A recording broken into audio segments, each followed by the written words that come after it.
सरदार वल्लभ भाई पटेल की 150वीं जयंती पर भोपाल के शौर्य स्मारक में भव्य कार्यक्रम का आयोजन किया गया। मुख्यमंत्री डॉक्टर मोहन यादव ने रन फॉर यूनिटी कार्यक्रम में शामिल होकर एकता, अखंडता और समरसता का संदेश दिया। इस अवसर पर भाजपा प्रदेश अध्यक्ष हेमंत खंडेलवाल, मंत्री राकेश सिंह, मंत्री कृष्णा गौर, मंत्री धर्मेंद्र लोधी और विधायक भगवान दास सबनानी सहित कई जनप्रतिनिधि मौजूद रहे। सुबह 8 बजे से शुरू हुई यह एकता दौड़ शौर्य स्मारक से प्रारंभ होकर लाल परेड मैदान पर संपन्न हुई।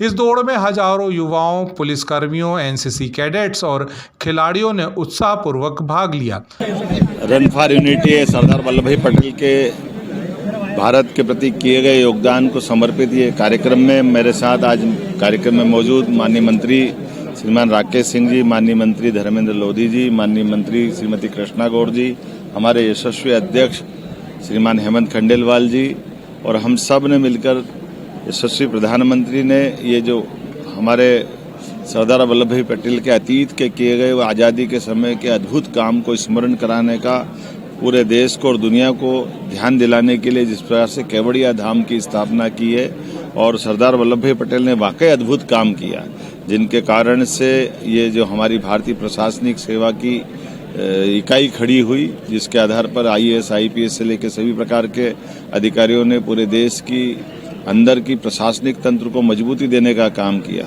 सरदार वल्लभ भाई पटेल ने देश के आज़ादी के समय 562 से ज़्यादा रियासतों को मिला करके एक भारत दुनिया के सामने दृढ़ता के साथ कैसे खड़ा हो सके, इसका भी अपना जीवन का सर्वोच्च देने का प्रयास किया।